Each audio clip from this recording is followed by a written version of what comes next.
You're looking at it from an inch away, Space Mug. Pull back, okay? Grab yourself by the hair, slam your head back into the back of your chair, and look at this from a distance. What's the point of this?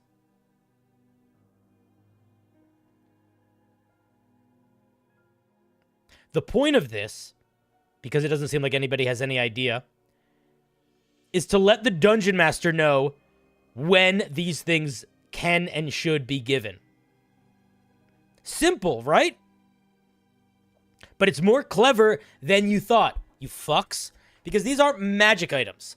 So, who made this? Fluff? So what Fluff could have done is create a whole system or to say, you can get these from between level 1 and level 5.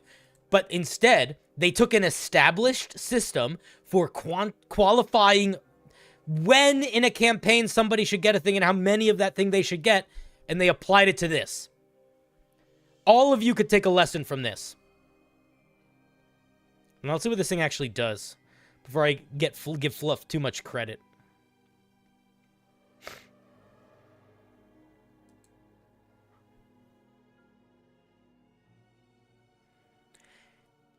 After you use, what is it? Components. A twig? All right, whatever. After you use your action to automatically damage a target of your Witch Bolt, you can force them to make a Wisdom saving throw. On a failed save, they are transformed into a frog. Using your Witch Bolt action afterwards maintains this transformation instead of dealing damage? No. Fluffcopter, what are you doing? Cinder told me you were one of the good ones. Is this the good ones? This is so fucked. It's just polymorph as the first level spell. If you're using a plastic knife and you're trying to cut a steak with a plastic knife, you don't need to replace that steak with a I'm getting so angry that I'm having a hard time using your language. If you give me a steak and I have a plastic knife, the plastic knife doesn't work that well. I want a real knife. I don't need a goddamn lightsaber. You have so jumped the shark in what this thing should do in terms of power. Not only that, I think you're losing the flavor of the spell.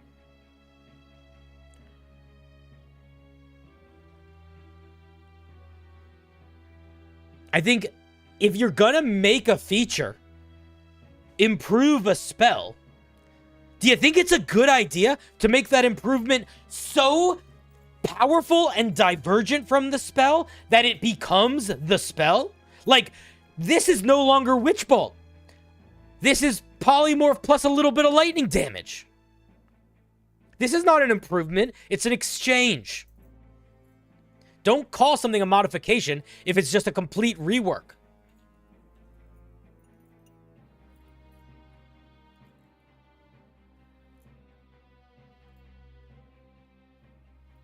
I think the idea is you have to deal with one turn of setup and not letting a target escape Witch Bolt for the second.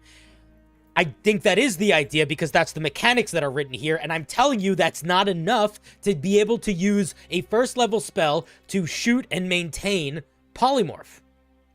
It's just not. And you might say to yourself, yeah, well, there's so many circumstances where you can't use it in that way, or you're not fast enough, or there's a... Or it's so limited, it's just turning them into a frog. Bitch, it's not limited, it's fucking polymorph. There are so many ways you could change the game based on turning someone into a frog. Doesn't even need to be in a combat scenario.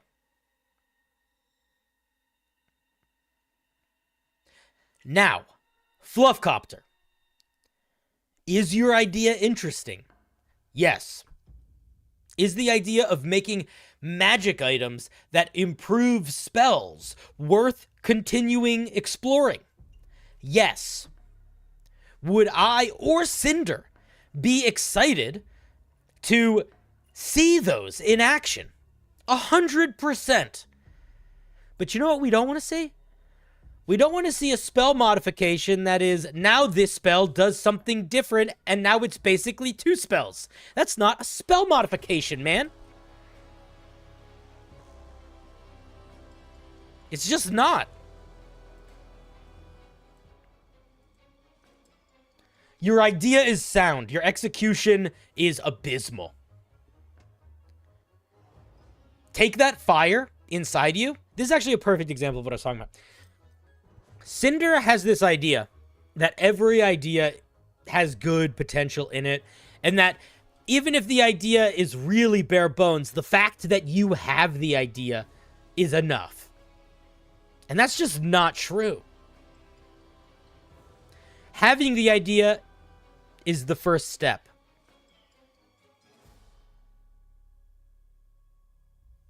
You're on maybe step 3. But if you want this thing to fucking work, you got to get to step 6, man. You need to have a conversation with yourself, with your elders, with your god, whatever it is that you use to navigate this space, and help that thing ground you when it comes to the way you balance the power of this feature. And when it comes to remembering the goals that you are working towards.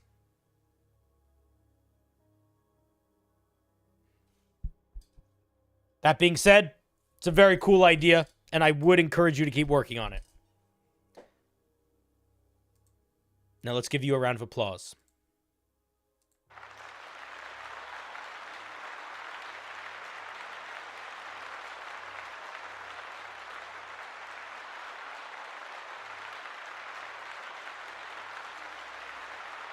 No, this isn't Cinder. Don't you see based on my sunglasses? My name is Smolder, and I'm the only one that tells it like it is. Cinder's over here being all helpful and sweet. That's not helpful.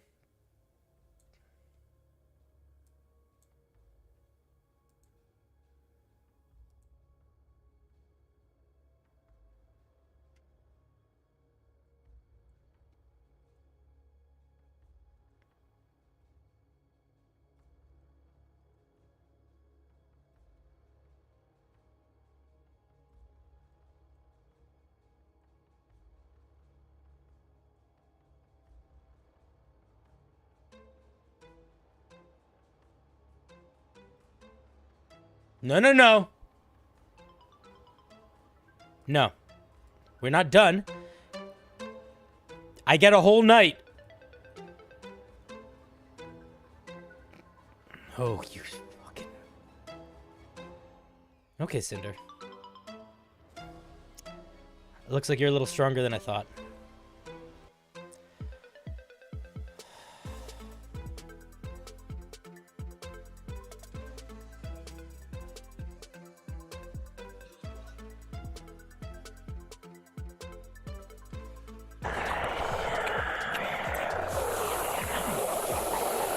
It's my show!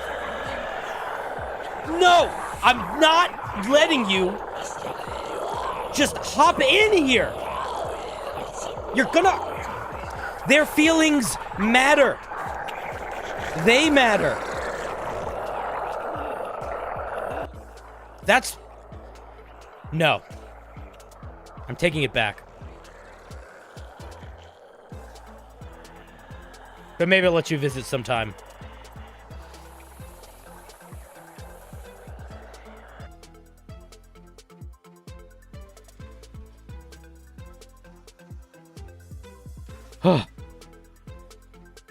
Hey, you guys okay? I'm so sorry. I am so sorry. Are you guys okay? Is everybody good?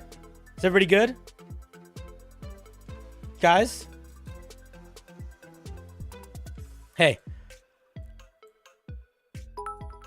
Is everybody okay? Cinder, take a break and let Smolder back. No. I will not. He was giving me a bad name. Did you see how many people... Did you see how many people in this chat were like, Cinder's being... Like, I'm not... No. No. I refuse to lay down. That being said, if you guys did like Smolder, I might let him come back for stream sometime. But no, he's not taking over the main show. That's stupid. I don't... Look, I'm sorry that I put you guys through all of that. I should have come to clean earlier. I really... I'm not here for exactly the reasons that I always have said that I am. There is a little bit more going on behind the scenes that I can't really get into too much, aside from saying that I care about you a lot. I actually care about you a lot. I care about you growing a lot.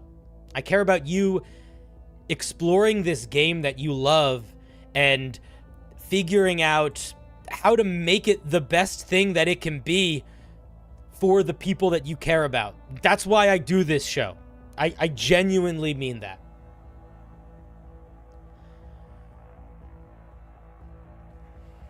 But there is a storm coming. And there is a second agenda to this show.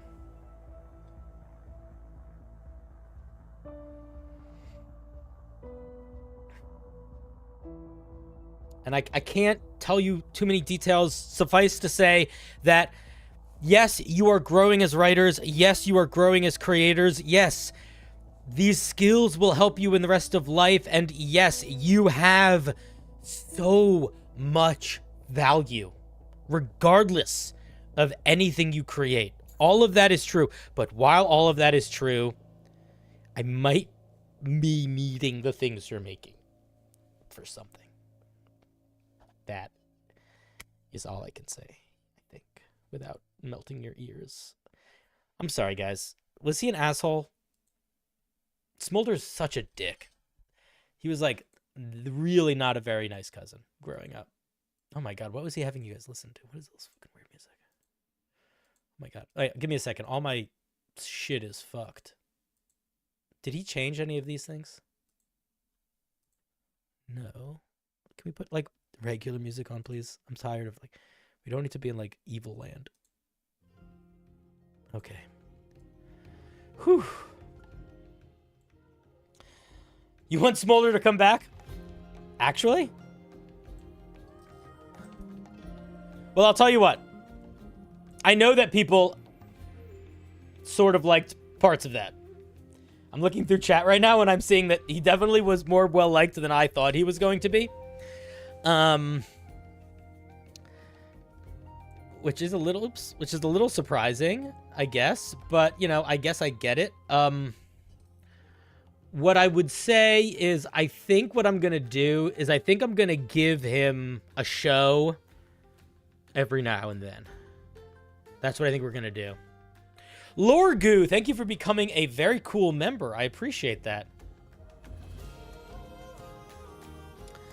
So we're gonna... No. He's not coming back today. I didn't want him here at all. But if you guys like him and you think it's kind of fun, maybe what we'll do... No, not maybe. It is what we'll do. What we're going to do moving forward is every now and then I am going to have a rage review, and I will bring Smolder on because I can't believe I'm saying this. I hate the guy. He's very rude. He's kind of an asshole. He really doesn't care about people at all, and he really doesn't care about, like, people's feelings. And as much as I am different than you, I have spent a lot of time in your realm, and I do have feelings for you. I care about you. And it's kind of because of that that I think that maybe we need him. There is a time and a place for support and kindness, but there is also a time and a place for, like, extremeness. Do you know what I mean? Thank you for the $2, Easy Man. Smolder was definitely a bad influence on members of chat. Yeah, I can imagine. Guy's genuinely an asshole.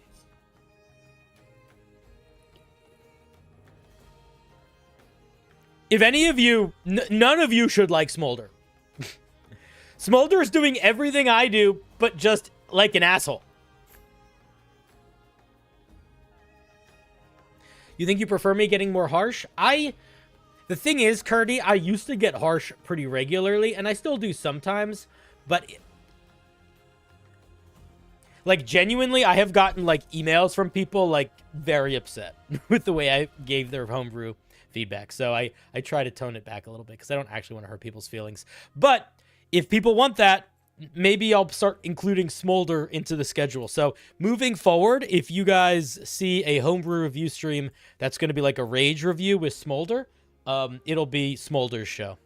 I think that's the way to do it. I mean, I love Smolder. He's my cousin. He taught me a lot of things. He's my big cousin. Smolder changed the... Did he really change the names? Oh my god. Okay, I'm sorry. Let me fix that. Give me 1 second. Fuck. Okay, we are going to look at more homebrew tonight. Reviewing your D&D homebrew. Did he do it on the...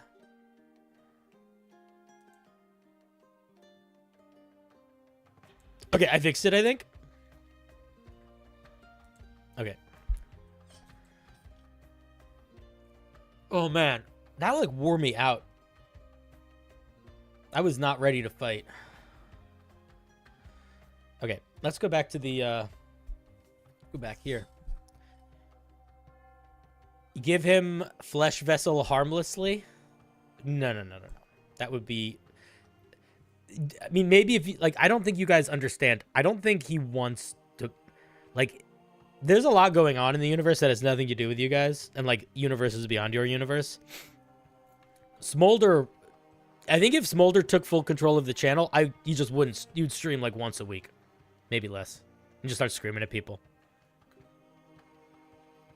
I don't think it would be helpful after a while. I'm going to be honest. I can't even imagine that was particularly helpful. I think that people do a much better job of learning and taking feedback when you don't say things in an accusatory way, for example, you know? Like, you want to go in and... Like, here's the thing you have to think about when somebody makes homebrew. And I think that people forget this, but it's really important. Every single piece of homebrew that we look at on stream, somebody wrote it.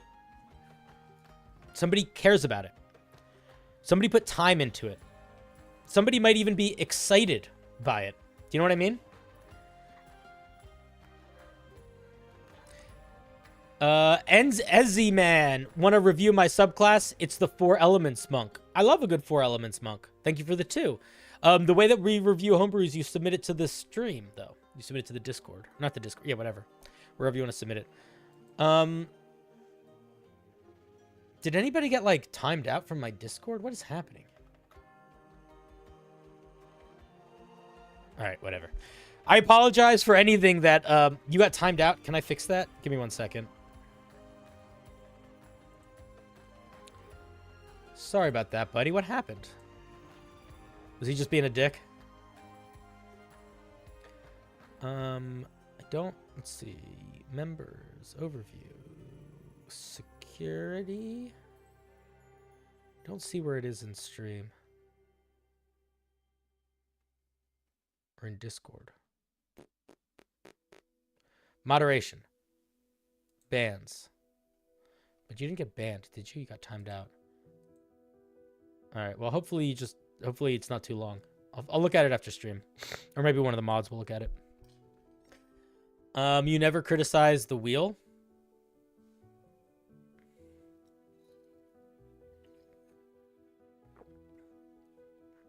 Okay, this is what I was going to say. I'm sorry. It doesn't matter how bad a piece of homebrew looks to you. Like, it doesn't matter how much your brain says that's fucked. The person who made it cares about it. And it's really hurtful to say something is fucked if somebody, like, cares about it a lot. So we have to figure out how to navigate that space. And that's sort of why I run the show the way that I do it, because I do that. I say that's fucked. I know I do. But I try to explain why, and I try to sort of turn it into a vibe where the goal is uplifting you regardless of if it's fucked right now, because you have the potential in you to make it amazing. And I will say, I saw Tradosio and a couple people saying stuff on stream. When Smolder took over the show, Gina, did you just get here? Did you miss the whole thing? Gina, you missed a crazy fucking show tonight. Oh, man. My stream got taken over by my evil older cousin, Smolder. And I just took it over back again. But I think Smolder... I don't know, chat can tell you. Basically, I started stream. All the reviews were weird. Like, the links were messed up. And then the wheel took over and said a chant. A weird sort of... I don't even know how to describe it. And then Smolder took over, who's my cousin. And then he was horribly mean to people for like an hour and a half or 2 hours, and I just took the show back over. Devilman likes Smolder more than me, which, you know, that's okay. Not everybody loves everybody the same. But yeah, I just took the show back over, and I'm trying to get to the point of saying that I totally accept the bandwagon of a charismatic character. I'm not going to pretend Smolder isn't charismatic. He's very handsome. But I want to ask something of you guys in the future, because I do think Smolder is going to return, because even though that was a little bit hectic, I think having like really mean, angry, rage-filled homebrew reviews could actually be good, so long as the people know what they're getting into. But I don't want you guys to be dicks. That's the thing. And Tradosio mentioned it, and I saw it too. There were a couple people that really were being mean in chat to each other. The next time Smolder comes on stream, you can be incredibly mean to Smolder. I would love it. Fuck that guy. He's an asshole. Even if he's going to be running part of the show, he's an asshole. But don't be mean to each other. And I would not support him in being mean. I think you can decide that it's an okay show because the people that are signing up for it are signing up for it, but please don't be mean to others. That sucks. You guys have to support each other. At the end of the day, I'm not going to be here to help you when the shadows come, okay? I know that I haven't talked to you guys about this. I know that we've just talked about homebrew. We haven't really talked about larger goals of my presence here. But I'm trying to prepare you for when I'm not here anymore. Without saying too much. You need to be able to support each other and take care of each other, okay? I don't want to see any of you being mean to each other in the chat. Cool. Rant over. Oh, buggity buggity buggity buggity buggity buggity buggity buggity buggity buggity buggity buggity buggity buggity buggity buggity boo. We have Aton is up next.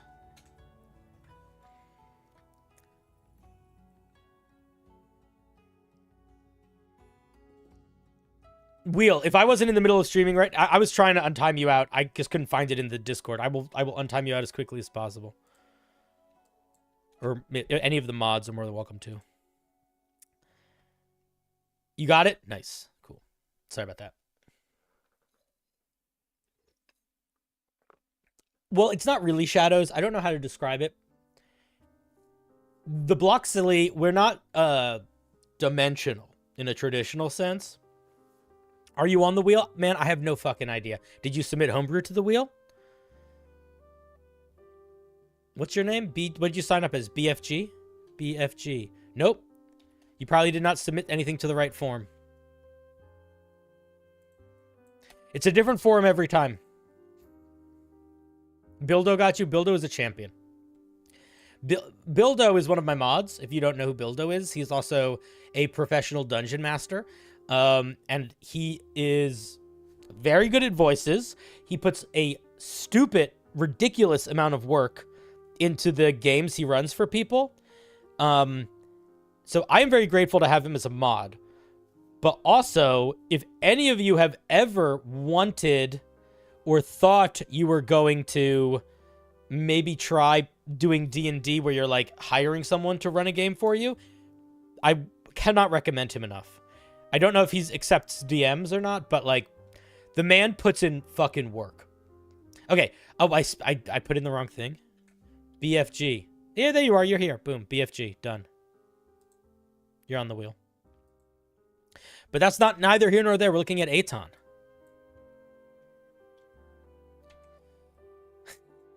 Smolder, wait, Smolder wears sunglasses? Are you kidding? That guy's such a... He wants to be so cool. Don't you hate it when people, like, obviously are trying to be cool and they just come off, like, way over the top and kind of assholes?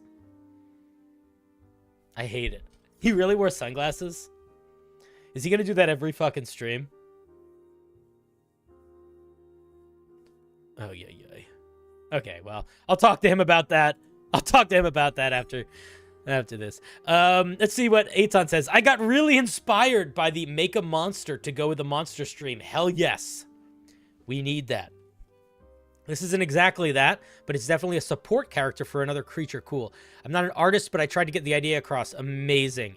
Imagine the picture as though it were awesome fantasy art of the highest quality. I'll do my best.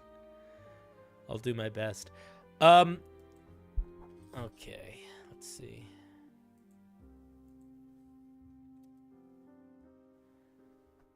Yeah, dude, look at that art. That art's great, man. What are you talking about?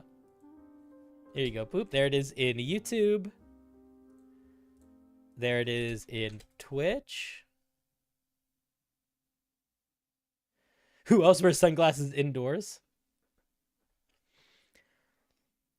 Yeah, I don't know, man.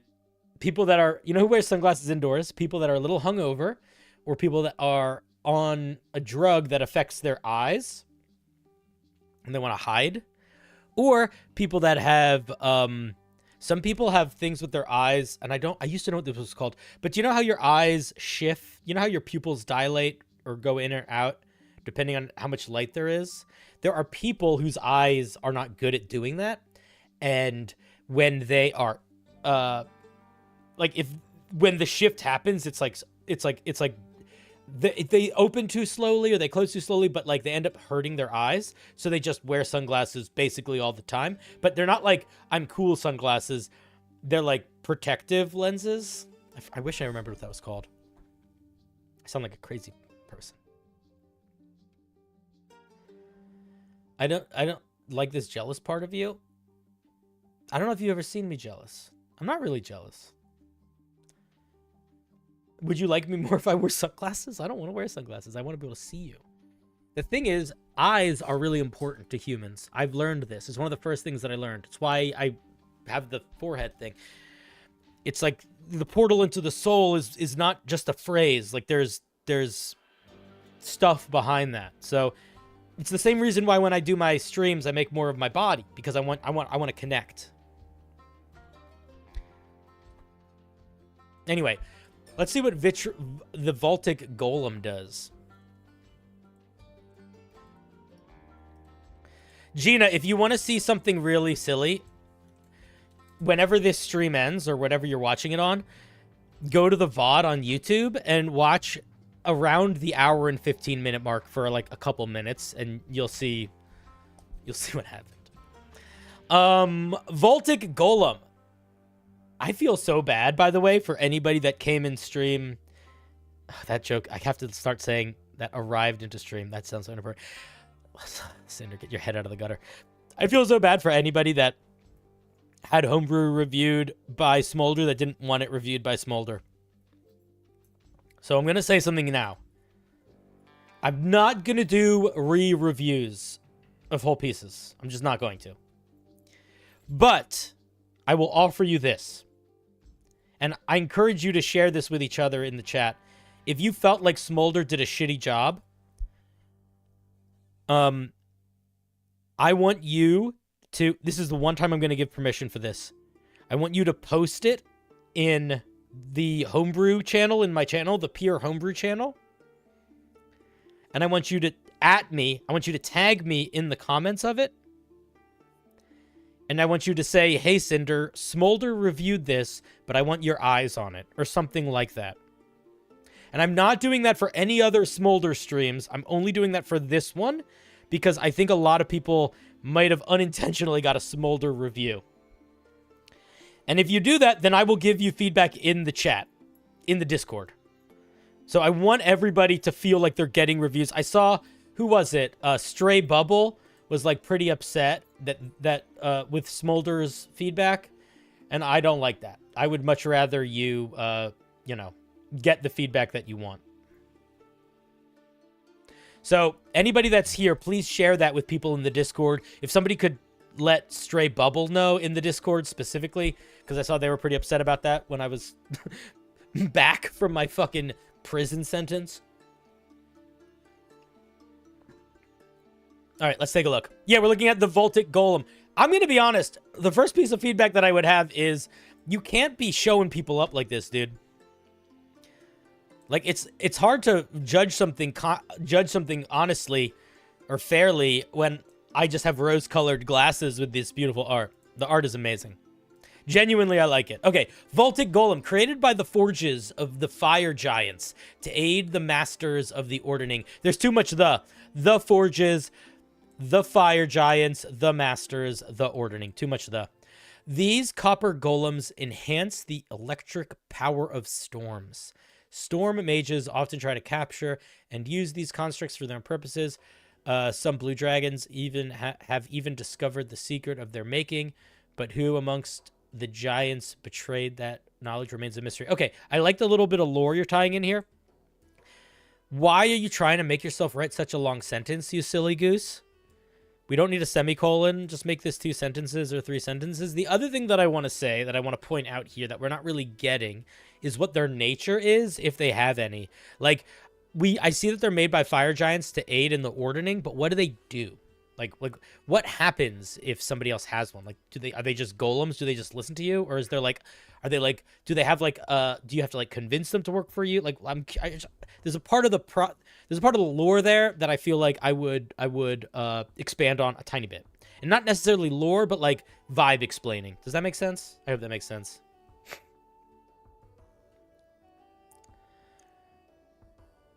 Can someone explain why fire giants make an electric golem? That could be part of it. That could be something that we get into in the describing of it. Maybe we'll see it in the features.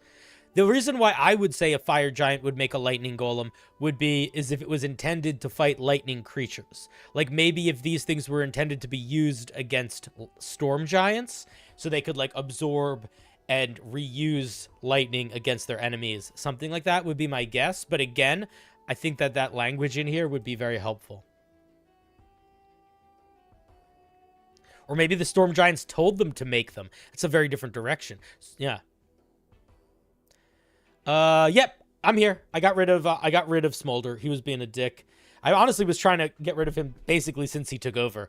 But, listen, he's a strong fucker. I'm stronger, I think. Well, I'm not stronger if I'm being honest, but I've been here a lot longer than him, so I'm a lot more familiar with like Earth and the internet and stuff than he is. So I was able to take back over the show. Okay, it's a CR1 monster, 13 AC, 38 hit points. It's a little guy. He's got a bunch of immunities. Let's see what it gets. Lightning absorption. It is healed by lightning damage. It's immune to effects that would alter its form. Let's look at conductive. If a creature has an attack, spell, or other feature that can target the Voltic Golem or induce its area of effect, that creature can use that feature as if Voltic were in the Golem space. This is a very convolutedly written thing. I would probably change the way this is written a bit. If Smolder were to fight you, would you win? No. I don't think so. Depends where. I wouldn't. I doubt it. Maybe at some point. I think I would have to start training. But, no. He's a lot bigger than me.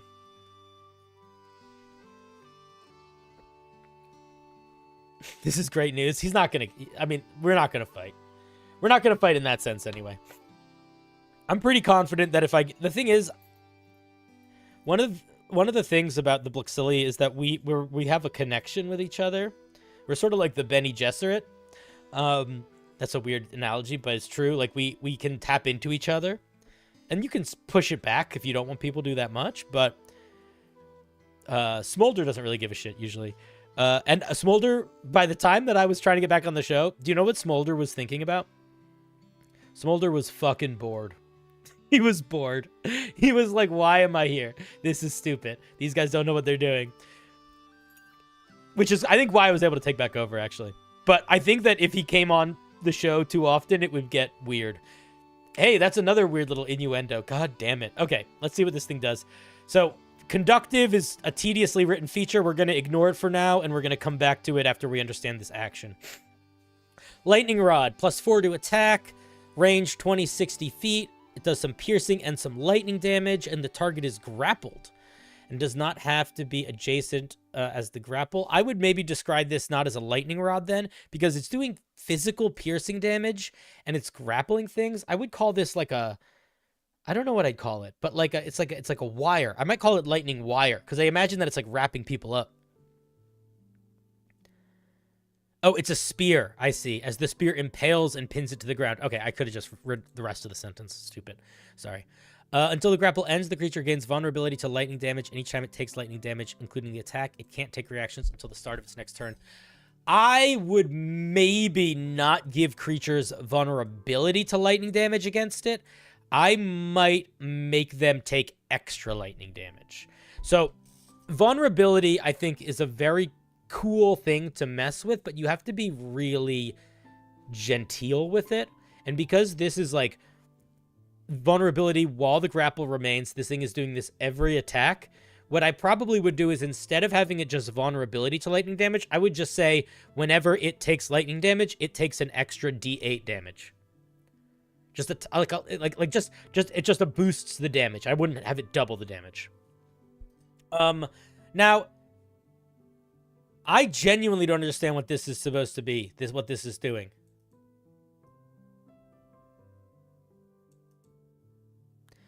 So, chat, do you understand what conductive is trying to actually do? Like, what is literally happening? If a creature has an attack spell or other feature that can target the Voltic Golem or include it in its area effect, that creature can use the feature as if it were in the Golem's space. Like, what does that mean? Conductive is like bullets ricocheting. I think I would just drop it, man. I don't think this is well written or explained. I think it's confusing. I would just drop this. I don't think you need it. Maybe give them some sort of reaction to like redirect lightning damage to themselves or something like that. But I just don't. If it lets you cast a lightning spell as if you were in the Golem's space, but like who? Anyone? Why? No. I would say I think that would be silly that anybody could do that. I think the way to do that is, if you wanted it to work that way, is you could say like, when a creature I would include the language that this thing has to allow it to happen, and I would probably make it a reaction to that creature casting a spell, as opposed to just like a weird passive feature that is like very vague. Like, you're trying to include anything in here and it's just coming off clunky. So I would probably limit it to like spell casting or something more specific, and I might make it a reaction instead of a passive, and I probably would tie it to lightning damage.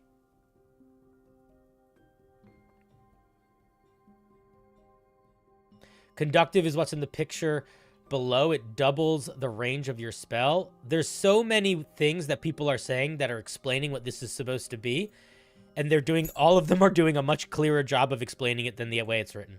A blue dragon can use the golem as a conductive point so the lightning breath can jump off of it. Then say that. Conductive. Creatures can use the Voltic Golem as a conductor. The Voltic Conductor can allow creatures to use it as a springboard for lightning-based spells and attacks. Whenever a creature casts a lightning-based spell or attack within 30 feet of the Voltic, they can increase the range of that by 30 feet, or something like that. But overall, I think that that's the thing to fix the most, is the language of that is really unclear. The idea is cool, but you got to break it down into its core component parts a little bit more and make very clear what's happening, because you're not casting the lightning from the Voltic space. You're arcing it through the Voltic. So I would make it more about the Voltic can allow people to like target it to bounce spells off, or it being within range of creatures can allow creatures to like increase the range, something like that. You gotta clarify that language. But other than that, I think it's pretty cool. I think it's fun. I think it could work well. I could also see lightning absorption not healing it for the total, maybe for half, if that feels a little too much, because that's a lot of healing in some circumstances. That it might become a little tedious to fight these things, especially if they're with like a dragon or something like that.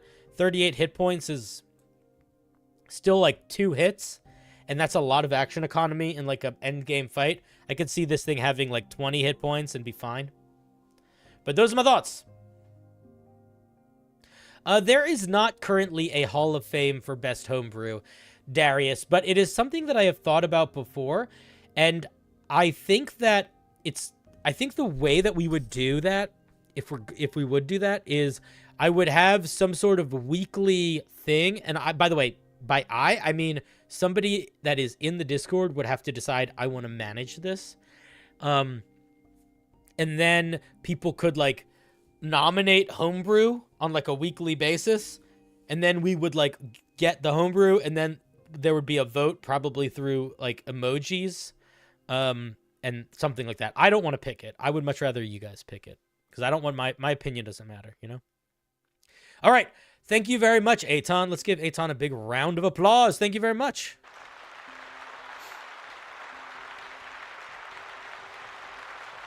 But there isn't a bet.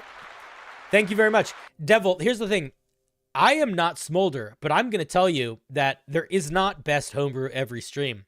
There are some streams where there's not a single piece of homebrew the whole stream that I think is worth anything other than needing to be fixed up a lot. There are streams where there are many pieces of homebrew that I think are amazing. There are streams where there is homebrew that I think is amazing and you guys think is trash, and there's streams where I think something is not that good and you guys think it's amazing. It's too objective, so I think if we do it, we'll do it with in the Discord. By the way, if anyone watching is in my Discord or is one of my mods and knows how to do shit like that in Discord, you are more than welcome to start that bowl rolling or just to reach out to me and talk to me about it. Where's the family picture with me and Smolder in it? I thought I showed it to you guys earlier. I can pull him out if you want. I don't really want to pull him out again. I'll show it really quickly. Family portrait with us? All right, I'm going to show it really fast. Ready? 3, 2, 1. This is our family portrait. It's a zoomed in picture. It's all of us. Okay, it's the closest. Gotta go back. Okay, enough. If we're there too long, he's going to notice. Okay. Okay. How can I know if I'm properly on the list for a review? Did you submit to the wheel?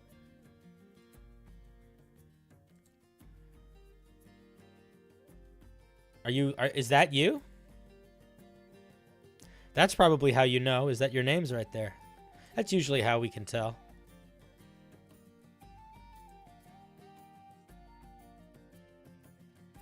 I thought I added Solaris to the wheel already. I did.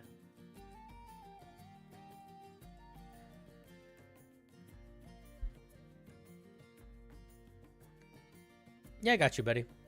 Listen, not everybody's patient, and I'm not always patient, but I'm trying to get better at it. Speaking of which, we have a very fun stream tomorrow, and it's going to be so different than normal D&D stuff, and I'm really excited for it, and I really hope people come. I got invited to try a game that's new that I've been wanting to play for a long time, and I got sent a stream key for it. So we're going to play a game tomorrow that I'm really excited for. It's called Pacific Drive. It is a eldritch horror mystery exploration game where you basically have to drive a old station wagon that's falling apart through crazy anomalies and solve the mystery. And it's supposed to be like a pretty sweet, little story. It's supposed to be very pretty looking. And I know nothing about it going in other than what I just said. And I think we're just going to go on that journey together. And I might start stream a little early. And I think we're going to go for a while. And we're just going to play it. But it's a story, and I want us to go on that story together. So I hope some people will come, even though it's not a D&D homebrew review. That's my hope. I think it would be really nice if we could start doing other things together. But it does look really cool.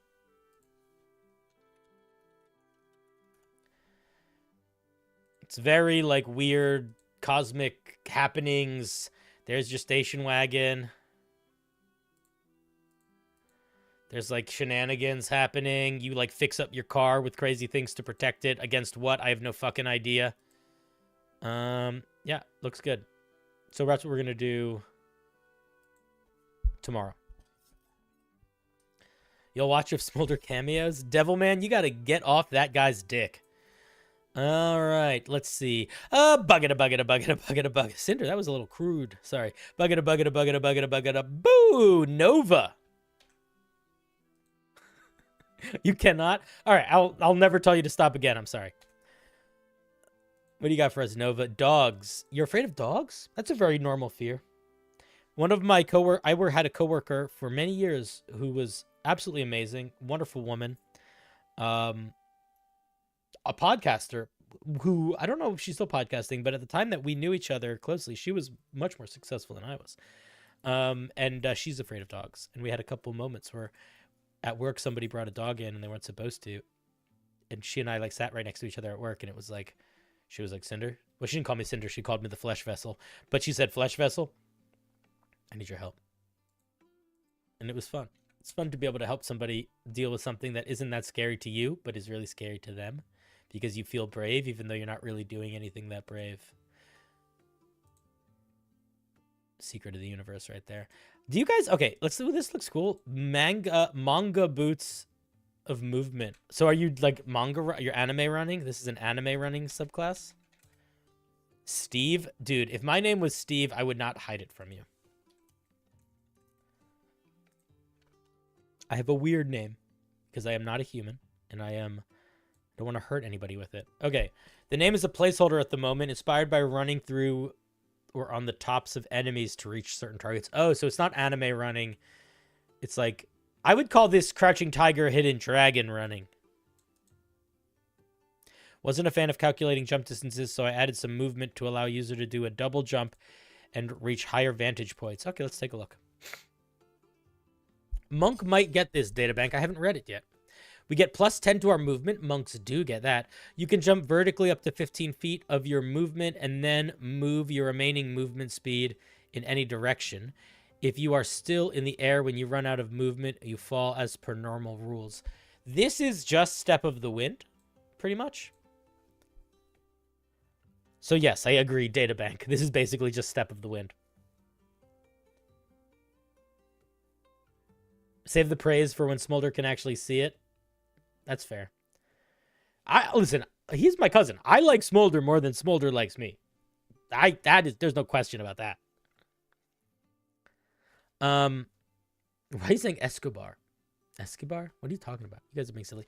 If you attack a creature during this jump, the first attack roll has advantage. If the attack is melee, you land within 5 feet of the target. I don't think this is selling the fiction that you're trying to sell. Like, this doesn't feel like you're hopping on people's heads. This just feels like you get Step of the Wind and then you can make an attack with advantage. Once a day, you can move through spaces taken up by enemies any size. Without provoking opportunity attacks, you can take your attack action against targets during this time. This doesn't have any action economy. Is this an action? Is this a bonus action? Does this happen at the beginning of your turn? We need that. Also, once a day is fine, but we need to know when it comes back once a day. Does it come back at midnight? Does it come back at dusk? Does it come back at dawn? This right now kind of just feels like a monk features expressed in magic item form. I feel like if I were you, based on what you said you want this thing to do, I would actually look to something more like the Horizon Walker, where the Horizon Walker has this ability where they can teleport between targets, so long as they keep attacking. And I think you could do that minus the attacking. So something like distance strike. Instead of being when you take the attack action, I would make it like as an action or as part of your movement, you can choose to jump on top of a creature's head. When you do, you can immediately move 10 feet without imposing opportunity attacks. And if you land on another creature's head, you can continue to do this. Something like that. Like literally make it that. Because right now it is, yeah, it's very similar. It's basically Zephyr's Strike plus Monk. But I think the idea is cool. I just think you got to sort of figure out how to actually build the mechanics to do what you want it to do. Blackwater, how's it going, buddy? Dude, you missed a fucking crazy beginning of stream. Blackwater, at the beginning of my stream got taken over by my evil cousin, CinderBlocksally, and CinderBlocksally ran the reviews for like an hour and a half, and he literally just screamed at people and yelled at them. Some people said he gave really good advice, but he was fucking mean, genuinely. I did not like that he took over the show, but then I took back over the show, and now it's my show again, and we're doing sort of back to normal homebrew review. But there was maybe 2 hours where I was playing scary music, not because I wanted to, but because Smolder played it. And Smolder was just screaming at people and cursing at them and calling them idiots. That happened for so long today. And I'm completely embarrassed that my cousin was able to take over the flesh vessel and do any of that. Yeah. Well, the thing is, Smolder is going to come back, because what I realized after I took back over was that a lot of people actually really enjoyed Smolder. And I think that if I am going to accomplish my mission in your universe, which is not to make people better at D&D stuff, that's completely a smokescreen for what's actually going on. I do think that we need more alternative types of feedback, and I think that I can continue to give feedback that's sort of just like I'm talking like a normal person. But I think the really critical, aggressive, angry Gordon Ramsay feedback, there is weirdly a place for it. The key is just to make sure that the people that get that feedback sign up for it and know that they want it. So I think I'm going to have to figure out some sort of compromise with Smolder, and Smolder is going to get to run shows like that sometimes, but they'll be called Rage Reviews or something, and it'll be very obvious. But in the meantime, I have the show back. So he underestimated my power. Anyway, I thought I was going to have a funny April Fool's stream where I asked people questions and then I changed it so the answers were different, like asking everybody what are they afraid of and then changing it to what do you love. But then, the Blocksally had other thoughts. Anyway, none of that matters. Hi, how are you? Yo, can I talk to you for a second? Actually, I want to ask you a question that I think is inappropriate to ask loudly. So I might send you a DM. Are we friends on Discord? If we're not friends on Discord, friend me on Discord. Or I'll friend you on Discord. But I want to ask you a question that's a little bit like how the sausage is made. A sausage is made question. That might be better as a conversation. Anyway, that's all. Can we be friends on Discord, Skim Milk? No, you're fake milk, and we talked to you about this already. Go for it. You're welcome to here. I just want to talk to you guys about your setup from a technical side, and I want to talk to you guys about your setup from a financial side. And I feel like the financial side is something that we should just talk about behind closed doors, because there are things that you guys do that there's no way in hell I can do, and I acknowledge that. But I'm thinking about wanting to do some element of actual play in my shows, but I really don't know anything about setting that up. As much as I talk a big game, I've never run or facilitated an actual play and all the technical side of that. And I wanted to ask your inputs, not just on some of that from a OBS standpoint, but also from like a lighting, cameras, and how much money all of that costs. And if you have ways that you got it through grants or something or whatever, I want to hear about it. That's why. That's not for now conversation. Because you guys know that I like your show a lot, but I feel like I also just don't understand how you make it look so nice. And I can enjoy your show and watch it and appreciate it, but I don't know enough about setting up lighting or cameras or stuff to like look at what you're doing and be like, I can emulate that. I know enough to know that it's not what I can emulate.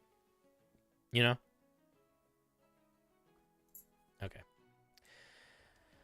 I've never done actual plays, and I'm starting to think about it a little bit. And also, I'll whisper you first. How do I whisper somebody? I've never whispered somebody before. Whisper! My first whisper! There we go. I did my first whisper to you.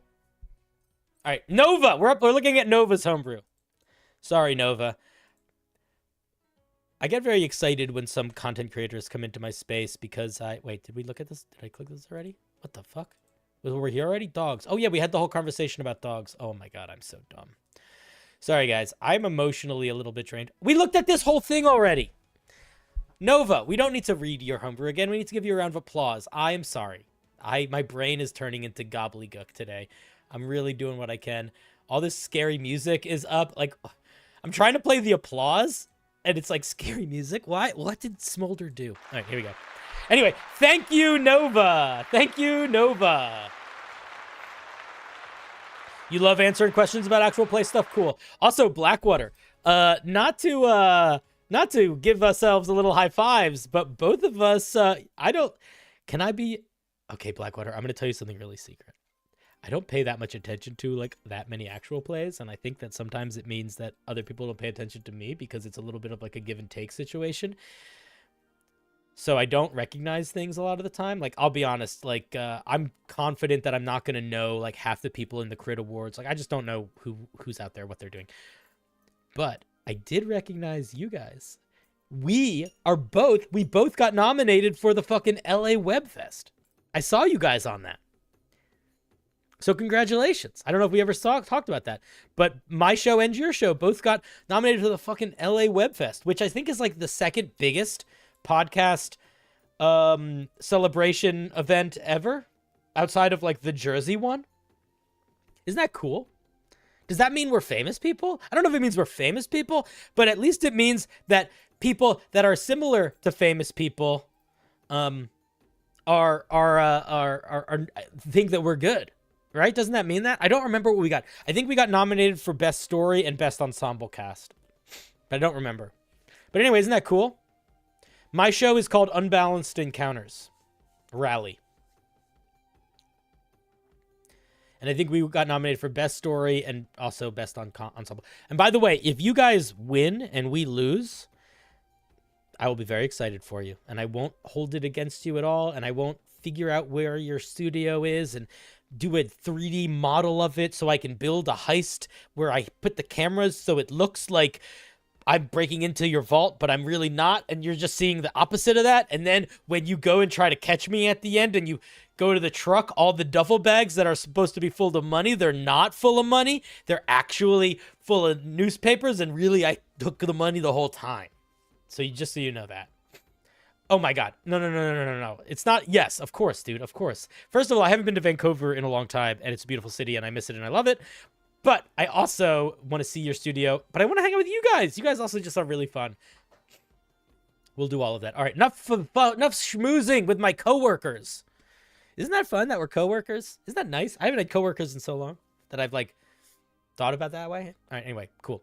Yes, also, if you guys are ever in Philadelphia, let me know. That's where you'll be there for PAX, but I'll see you at PAX. But if you're ever in Philadelphia, not at PAX, I will take you to the coolest museum in the United States. One of the best museums in the United States is in Philadelphia, and no one knows about it. It's very small. It's called the Mutter Museum. Look it up. It's a museum that's a museum of medical oddities and history. It has, like, more bones and skeletons than I think any other museum. It has, like, giant skeletons and tiny skeletons and skeletons of, like, babies with their heads fused together. It has drawers and drawers and drawers full of objects that people have swallowed over the years. The thing that I will tell you about it before you decide to go, yes, we can go this year, by the way, is that it smells so profoundly like formaldehyde and death that it's not unbearable, but if you don't know what it smells like before you go there, it is surprising what it smells like. We'll spin the wheel in a second, don't worry.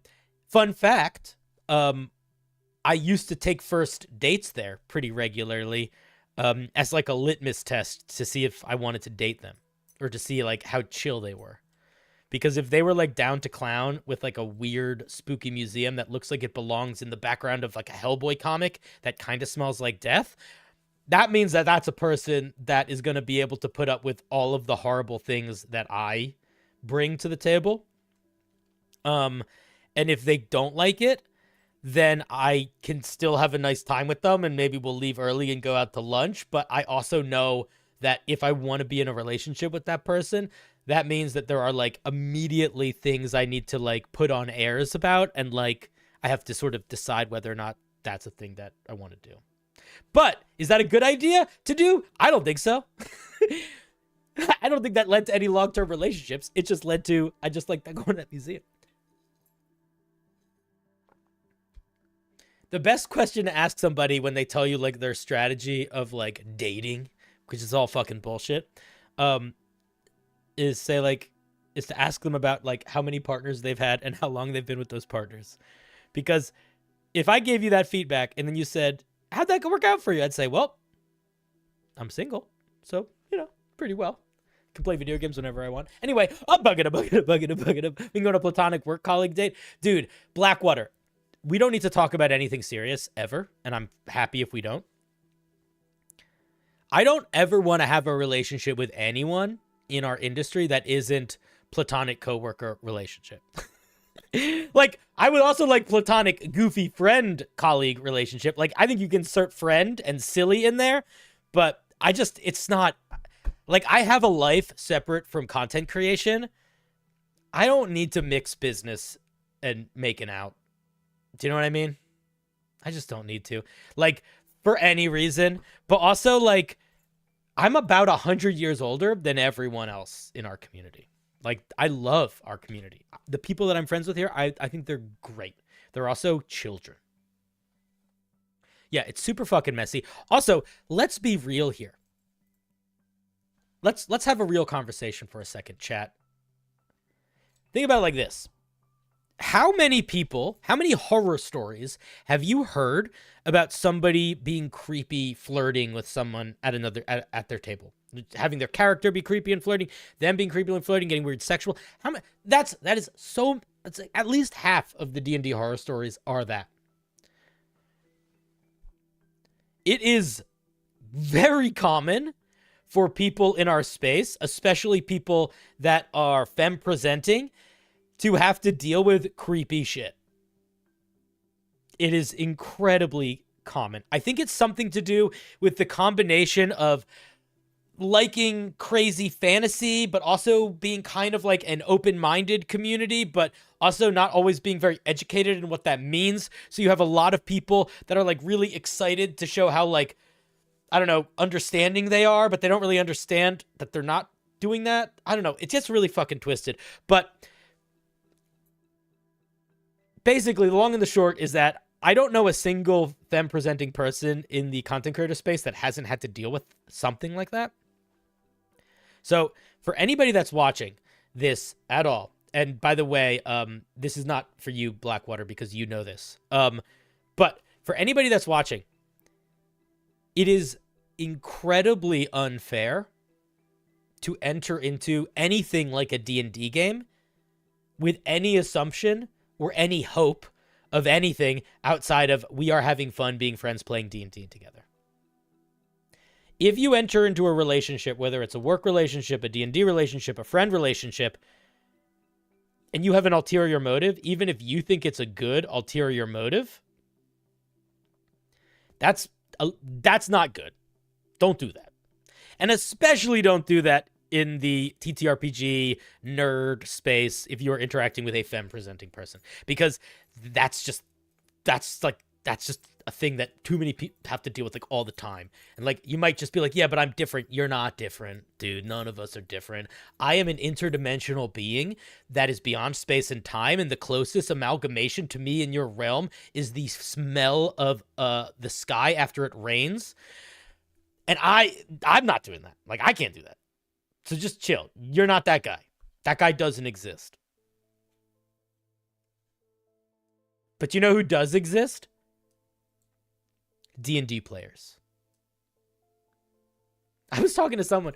I wish I remembered who I was talking to. I was talking to somebody. Somebody was asking me. They were like, "Do you like?" Because there is a culture at the cons, or at least there's stories of the culture at the cons of like romancing and people hooking up and that sort of thing.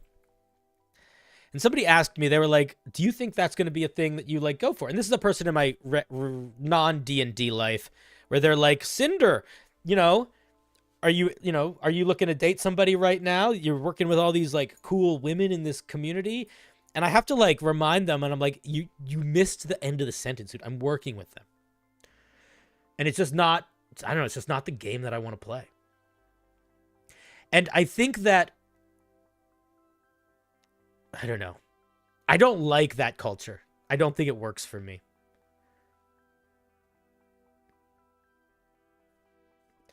Like, have any of you ever actually had a one-night stand, for example? If you're of age, they suck. Even if they're awesome, they suck. That's the first thing. The second thing, it's like, it's just not worth it. It's just not worth it.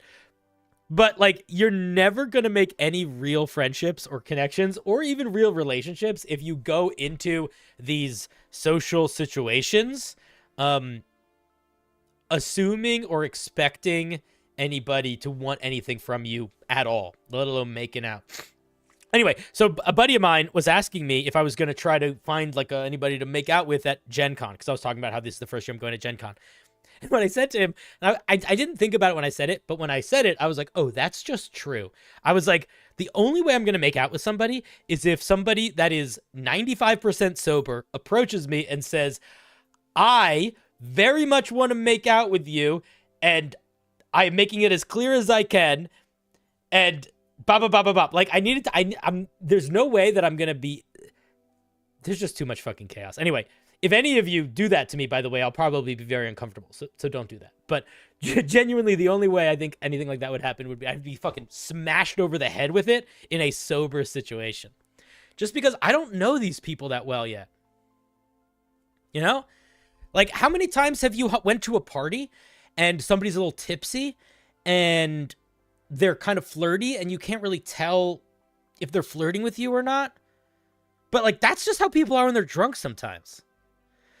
So I don't know. I think about this shit a lot because I think that it comes up a lot in our community. And I also think that I am a lot older than most of the people in our community. So I don't know. I feel like this is so fucked up, but I feel like I've seen the ringer. I feel like I've seen that ring around before. Like, I don't think I've had to experience any of that because I'm a loud, balding dude. People usually leave me alone. But it's a thing I think about. Anyway, you can't be that much older than you.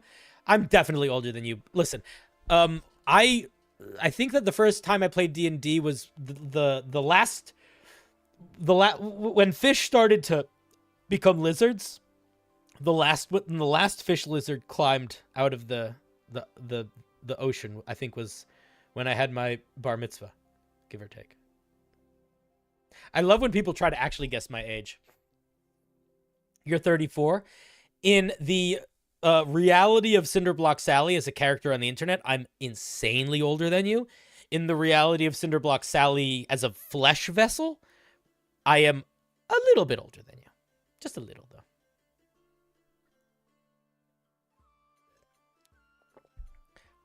Anyway. Yeah, man. I'm good at not talking about drama, by the way. I don't like drama becoming a part of my show. I don't want drama to become a part of my show. But there were many things that I heard from PAX East, some of which had to do with like a very big content creator that I'm sure all of you have heard about if you've done any look into it. But I heard some other shit too, dude. I heard some other shit. Like stuff that isn't being talked about super publicly, but it just made me go, eee.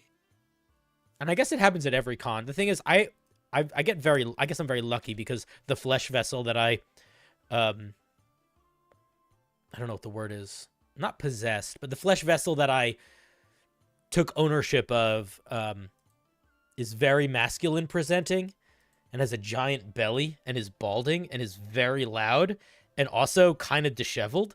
So I I could just be a crazy person, and that helps me be comfortable. Discord me about you. I will. Did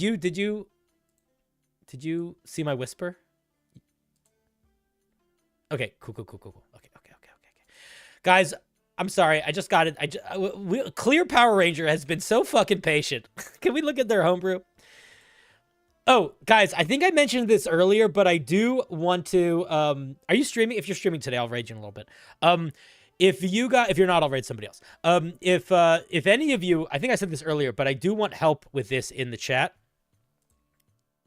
Why is there Jesus in this picture? All right, we'll cross that bridge when we get there. If any of you in the chat or anybody that's in Discord, you're off tonight, cool. All right, I'll find somebody else to raid.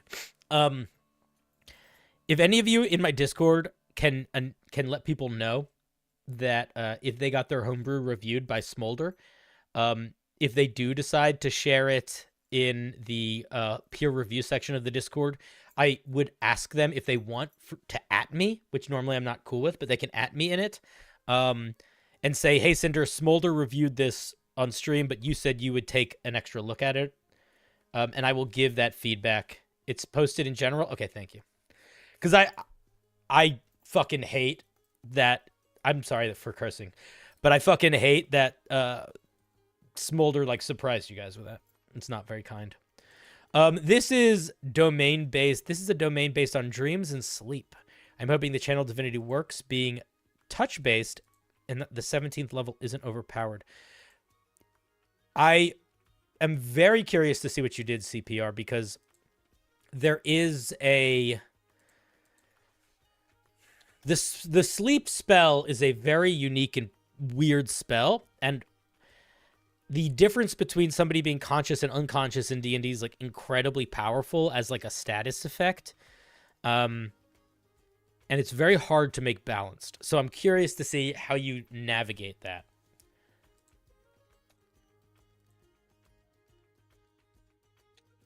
He did give he actually gave everyone a chance to skip?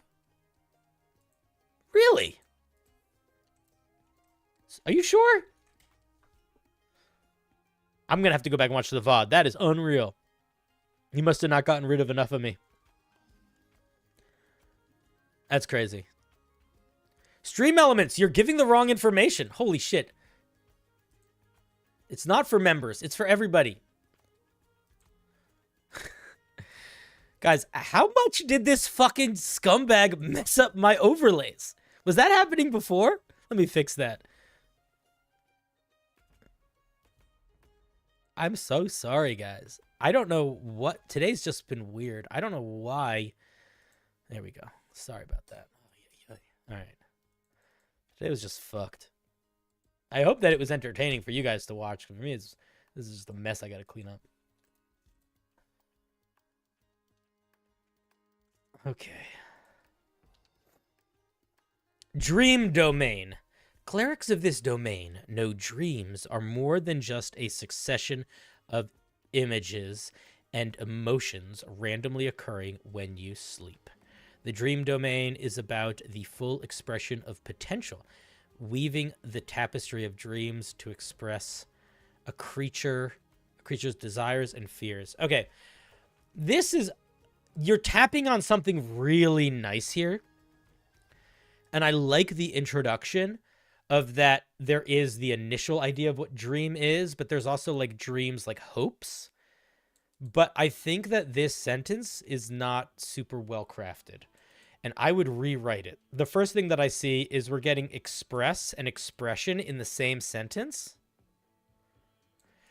Tapestry triggers my chat GPT twinge. I would not assume this was chat GPT, but I don't know. I didn't assume. I wasn't getting that vibe. But I do think that you got to avoid like repetition of words, and this sentence and this sentence are both like very long in ways that make getting through the second one a bit of a struggle. Clerics of this domain usually follow one of the three key aspects. The first is creation of the future, shaping. The second is crafting the fear and horror. The third is surreal and strange to defy some smaller sects. This is interesting. Okay, so I don't know how I feel about this. This feels like almost like paladin in the way you're describing. Like very specific vibes. I would break up the way this was written, and this section and this section almost feel like you're describing like different things. So I think you got to figure out how to weave those two together a little bit more. Yeah, it does sound like tenants being described. I'm not older than you. The flesh vessel might not be, but I certainly am.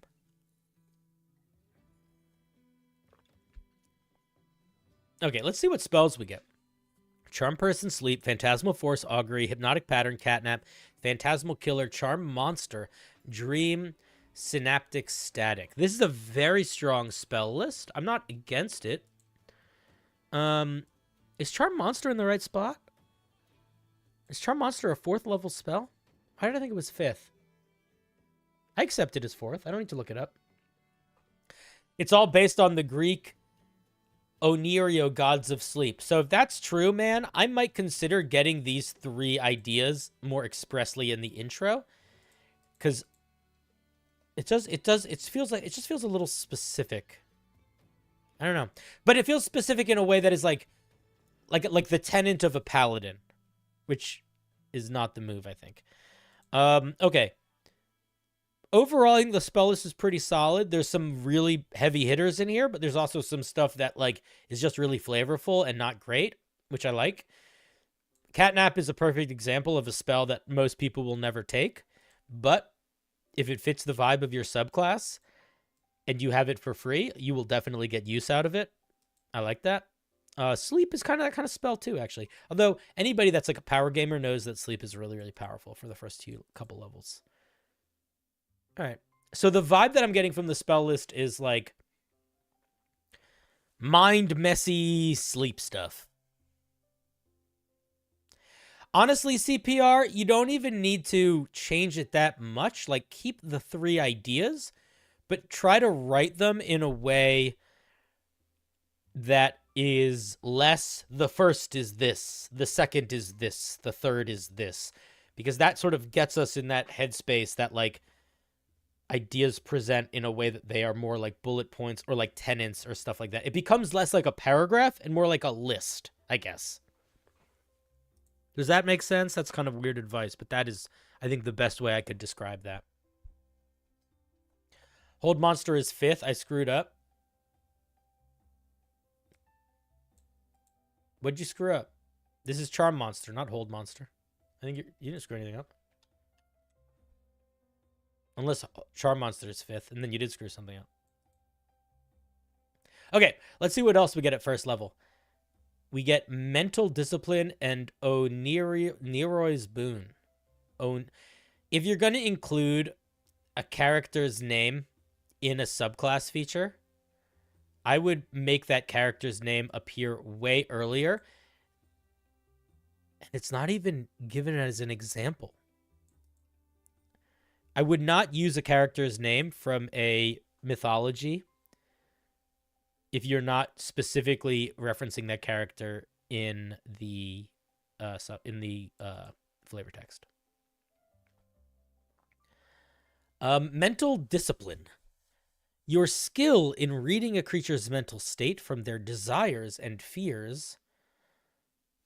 I think you can just get rid of desires or fears. Allows you to tweak their mind. You learn the Mind Sliver and Encode Thoughts cantrips. These cantrips count as Cleric for you. Cool. So we get 2 really fun cantrips. Perfect. What's up, Azra? How's it going? Oneroy is the name of a god from real-world mythology. All gods are from real-world mythology. It is April 1st still for about 25 minutes, and I had such a simple idea for what I wanted to do for April Fool's Day, and it completely went to shit. I didn't even get to make that joke enough. I made the joke like twice. All right. It's okay. It's okay. I genuinely think that if I figure out when to give Smolder some time semi-regularly, that won't be an issue too often. My point was only that it isn't part of the lore to their setting or campaign. Oh, I see what you mean. Yeah, but even then, like, it would be the same for if this said Zeus or if it said anything, right? Like, you need to... It's because if I don't know what this thing is, I'm just confused as to why we have this boon. Because I wouldn't assume that I have this thing in my D&D game. But okay, let's see what the other thing is we got is. It's a pretty obscure reference, and you agree? All right, cool. Those gods listed are the Oneiroi. They are a class of god in Greek mythology, but you're right, the name comes from nowhere. Oh, this is not a god's name. It's a class of god. Oh, I didn't know that. Okay. Keep in mind, I might be an interdimensional being, but again, I mostly know about D&D. And One Piece. I'm now an expert on One Piece. Do you know what my original idea for my April Fool's Day stream was going to be? My initial idea for my April Fool's Day stream was that I was going to just give feedback and normally, but every single piece of feedback was going to lead to me suggesting that you try to turn it into a character from One Piece. And I decided not to do that. I decided to do the question thing. Let's see what we get. Okay, first level, you can perform a ritual as you dream during a long rest. Hate it. I kind of hated it too. But that's the thing, Bildo. I was going to, like, rage through it. But ironically, I didn't need to because fucking Smolder came out of the woodworks and raged for everybody. You can perform a ritual as you dream during a long rest. At the end of your long rest, before you prepare your spells for the day, choose one of the following. Restorative Slumber.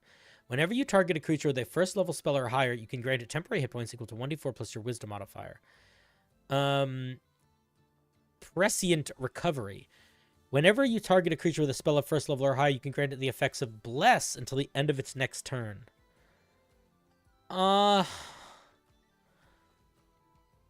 Okay. I think both of these are pretty interesting. And I think both could work quite well.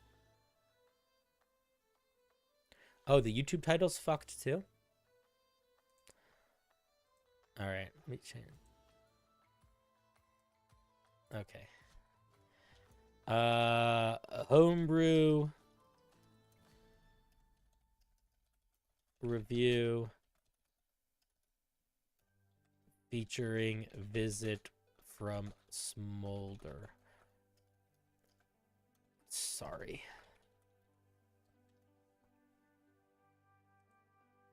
Okay, there we go. I fixed it.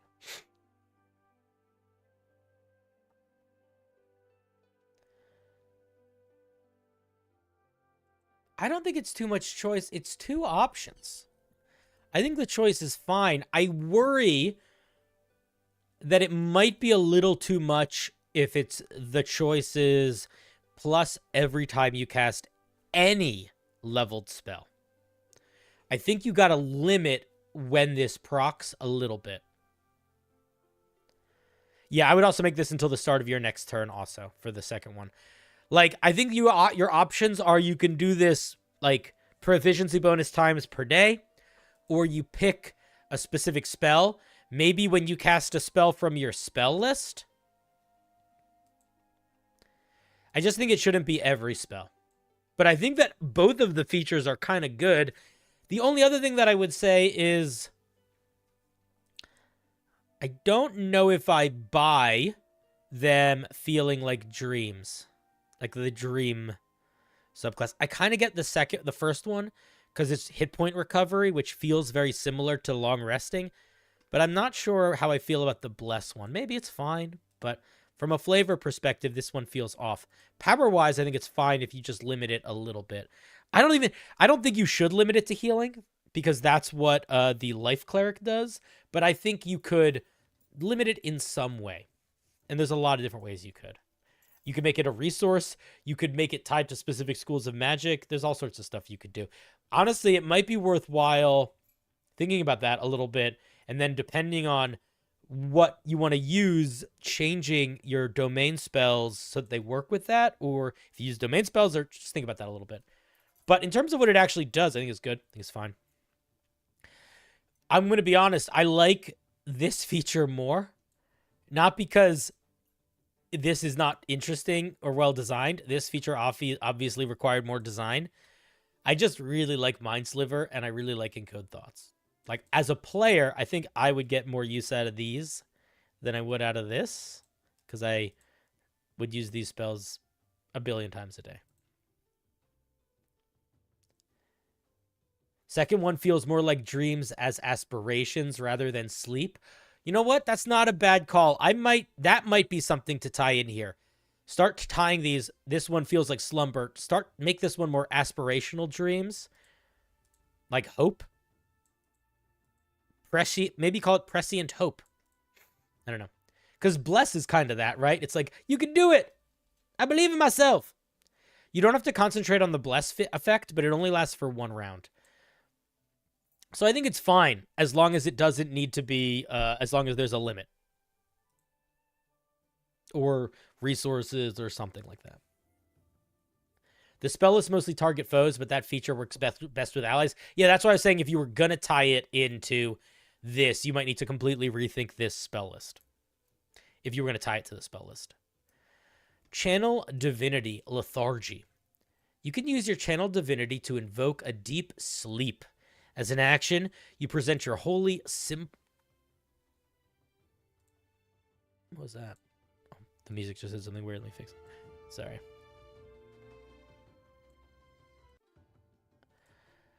You can use your Channel Divinity to evoke a deep sleep. As an action, you present your holy symbol and touch one creature. The creature makes a charisma saving throw. If the creature fails its saving throw, it falls unconscious for 10 minutes. Or the sleeper takes damage. What does that mean, or the sleeper takes damage? I guess we'll find out, hopefully.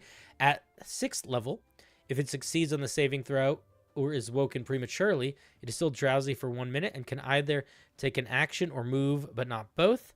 It can still take a bonus action or reactions. At the end of each of its turns, it can make a charisma saving throw. If it succeeds, the drowsy effect ends. Creatures immune to magic sleep automatically succeed. I think this is... Unfortunately, immediately we're bumping into the issue that I brought up initially, which is the ability to charisma saving throw, make something unconscious for 10 minutes, or charisma saving throw, make something unconscious for 1 minute is too strong. It just is. I don't know what else to tell you about it. There's a reason why the sleep spell functions completely differently than any other spell. The reason that it uses hit points and not saving throws, and that at the most it only lasts a minute. So, unfortunately, and then the other thing is that this 6th level feature is so strong that we should not get another 6th level feature. This 6th level feature means that you can cast slow without requiring concentration. That's what this is. This is all the effects of the slow spell, but no concentration being required.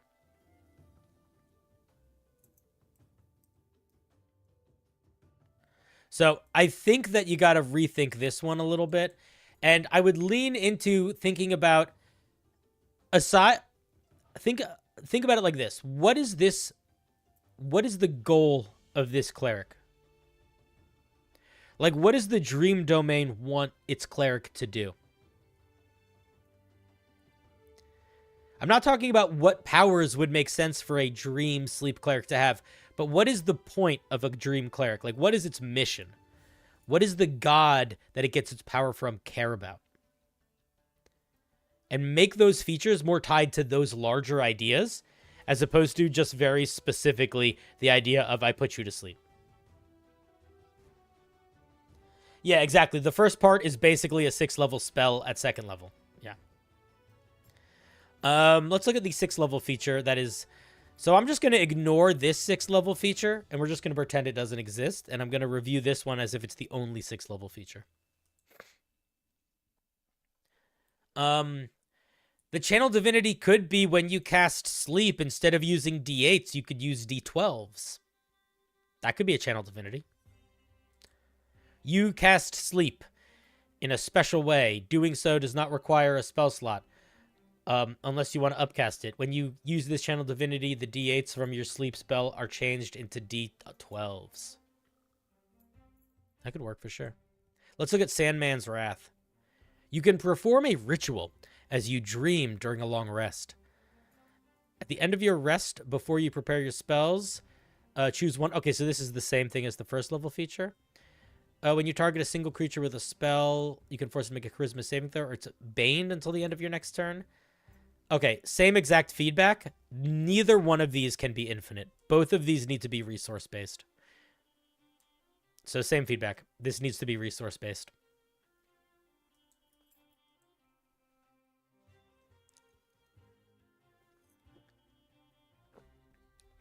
1d4 times the spell's level and psychic damage. The other thing is that all of these are charisma saving throws. I don't feel like these should be charisma saving throws. If you keep them charisma saving throws, you need to make the whole thing a little weaker, because charisma saving throws are one of the most powerful saving throws to use in D&D. So if you don't want to have to do that, you can immediately make this thing much more balanced by making a lot of these wisdom saving throws. Wisdom modifier times per day would work really well at this 6th level feature. Yeah. It's probably what I would do there. We get potent spell casting, and then at 17th level, you have resistance to psychic damage and immunity to the charm frightened condition. You're immune to the unconscious condition unless it's from being reduced to 0 hit points.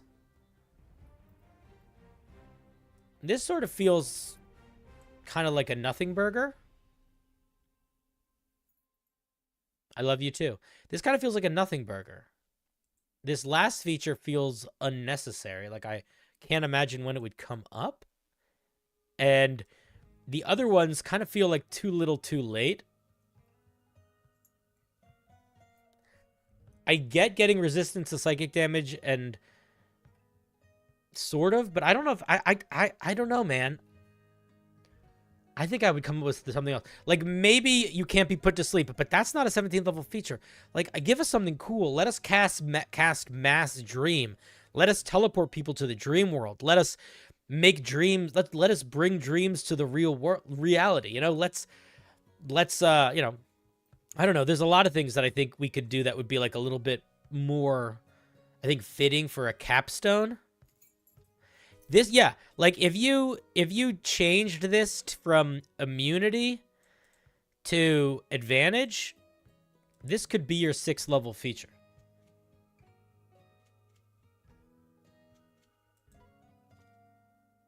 So I don't think it works at 17. I think we need something a little heavier for 17. Cool. I don't really have much more to say. I think you've got some nice ideas here.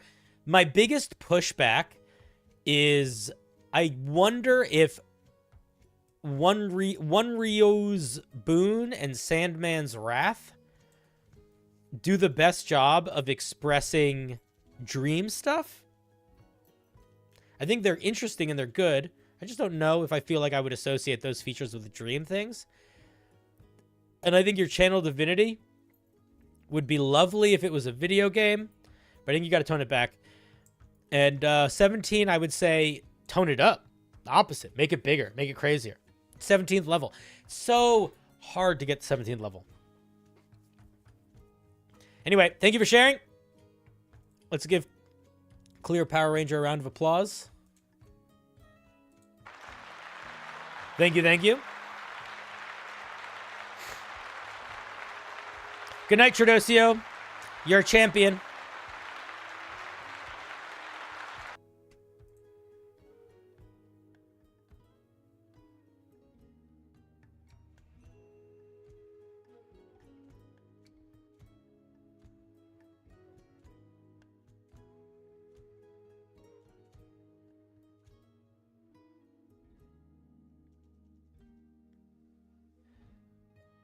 Okay.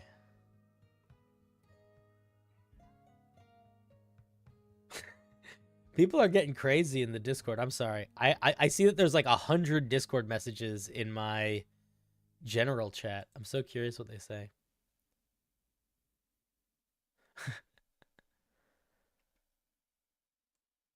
Did I fix the stream to say the right thing? I did. Okay. Anyway, thank you, Clear Power Ranger. Did I give you a round of applause? I don't remember. I'm doing it again.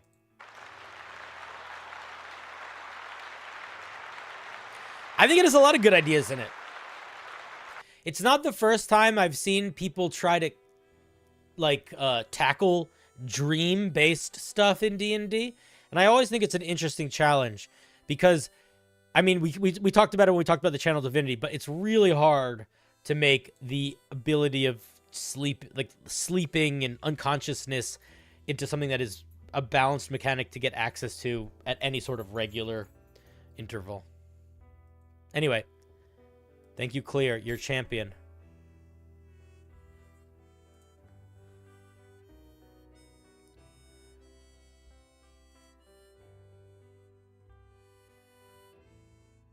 All right, I'm actually going to make an announcement in the Discord right now because I'm going to forget, and it's really late at night. Oh, maybe I'll make it tomorrow. I don't want you guys to have to be in charge of telling people stuff.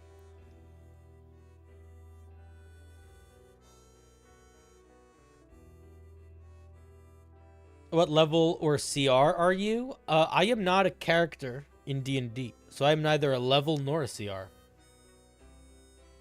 You aren't either, I don't think. I love this stream. It made me realize I have been acting like Smolder to myself while writing, and it's hurting my creativity. Yeah, guys, Smolder sucks. Listen. Smolder is not... Okay. He doesn't suck, but he sucks, too. Because the most important part of your homebrew is your idea. And when your idea isn't fully fleshed out, or when you're in a rough draft, you don't need somebody to tell you you're stupid. You just need somebody to tell you to keep going. Because even if you make some feature totally overpowered or crazy, there might be some real magic in that. And if you don't ever try, if you're like too scared to make stuff overpowered or broken, you're never going to find anything that weird or interesting, you know?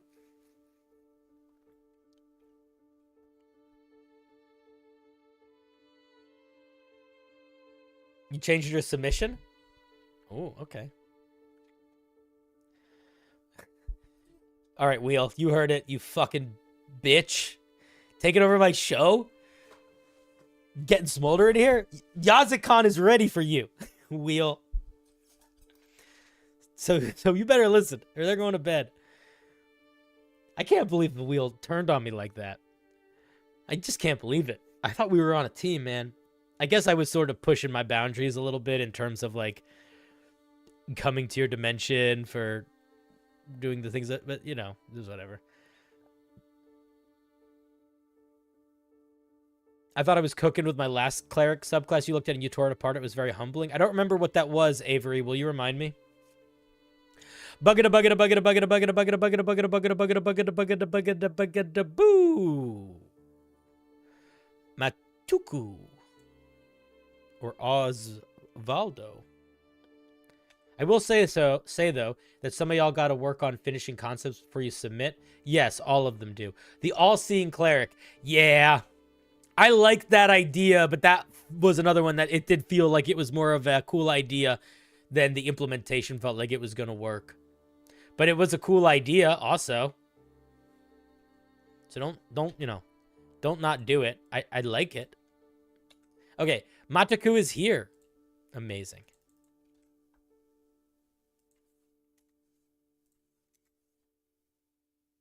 My fear is that you won't realize that this doesn't get spell slots back from resting.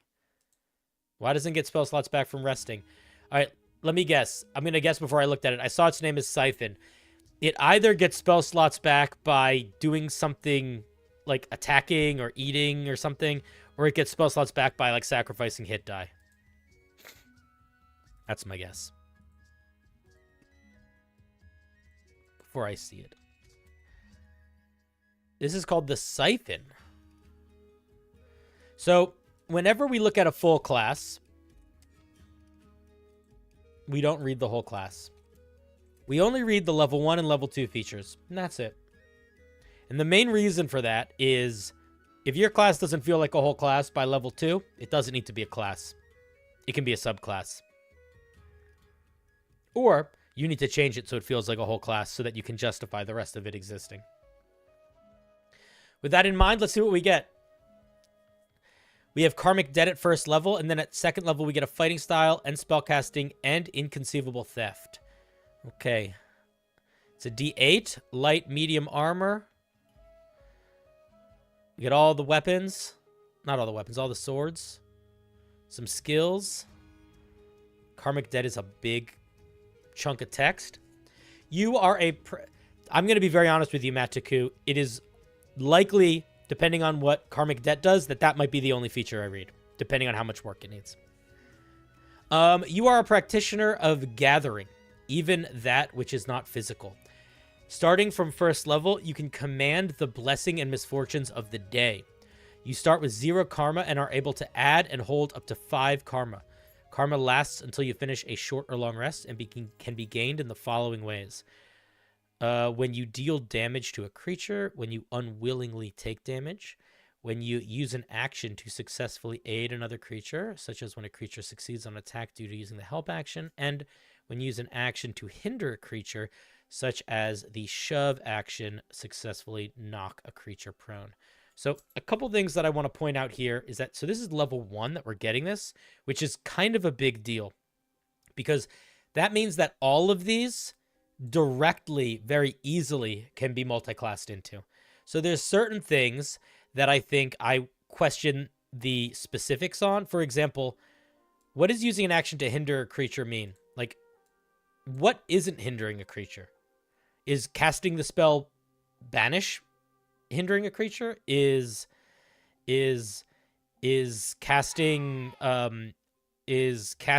like a Charm Person hindering a creature? There's just a lot of stuff that this is unclear on, so I don't think that works super well.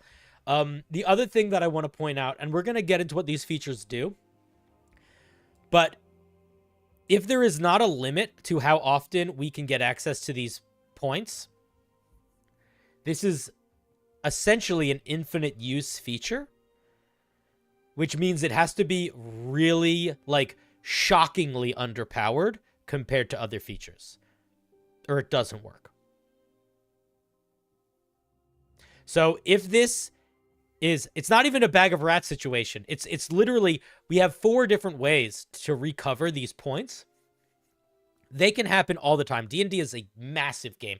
A million different things can happen. So if you're thinking about how to balance a feature that you can regain points of throughout the day through a variety of ways, in this case through 4 different ways, many of which are very vague, the things you can spend those power points on need to basically be the power level of cantrips and nothing more.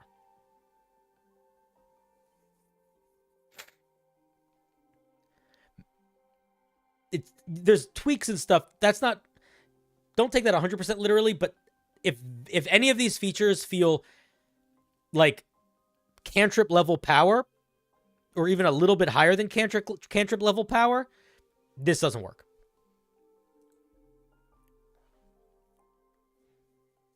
It doesn't matter. It doesn't matter because we're not in the subclasses. Because right now we're just looking at level 1. If it doesn't work at level 1, it doesn't matter how it works at level 3. Let's see. Debt of Blood. When you hit a creature with a weapon attack, you can use a bonus action and spend 3 karma to exact a debt of blood from the creature. Your attack deals an additional 1d6 necrotic damage, and until the end of your next turn, any attack that hits the creature deals an additional 1d6 necrotic damage. Yeah, like, immediately this doesn't work. Immediately this doesn't work. I take 1 level of this, and then I just go Monk. And now immediately I can do an extra... It's just Hex. I have infinite use of the Hex spell, but it doesn't require concentration. You can't be adding extra d6 damage to every attack that hits a creature for 3 points of a thing that you get essentially infinite uses of at first level. It just doesn't work. Binding Vow. You're remaking it too strong. So does that mean do you not want me to read this one? I don't understand. Capping it at once per turn would certainly help. But then again, it's also like, what is the fiction that's selling? It just feels like we're getting a free hunter's mark. Like, that doesn't feel like, I'm not going to read this feature. They said remaking it too strong. We're going to ignore it. But that doesn't feel like, I'm saying, like, that's not a unique feature, right? That's not new. That's just, that exists. We have Favored Foe. It's a ranger feature. It's one of the core early ranger features. It's basically that. And then you can siphon a spell slot of any level you can hold. I strongly disagree with getting access to spell slots regardless of the spell slot size is the same amount of karma each time. And again, this doesn't work because as we spoke about earlier, this is an infinite loop. So even if it's going to take a little while, we are going to have more spell slots at second level than some 15th level wizards. So long as we make it work. That we shouldn't be able to do that.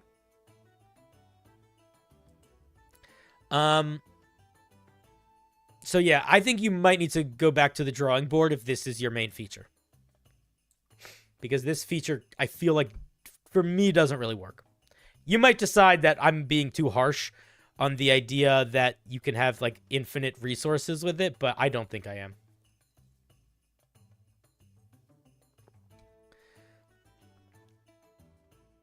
Think limiting karma to 1 minute encounter would help being exploited? It would help a little, but what I worry about is that if you spend too much time figuring out all the nuances for what it needs to be balanced, I feel like this feature might end up being like a page long by itself. And I think that's too complicated. We looked at that with another thing. Somebody sent me something the other day. I think it was Hakase. We were looking at Hakase's teleportation monk that was based on something from Jujutsu Kaisen. And I could tell that there was something wrong with the teleportation feature before I even read it, because in order to make the teleportation feature work, it needed like 4 or 5 bullet points of exceptions to the rule. And that just comes down to like you want your design to be clean. Do you know what I mean? You don't want your design to be hard to work through. And if you can't figure out how to make it in a way that's not hard to work through, that means you need to take a bigger step back and reevaluate the path you took to get there.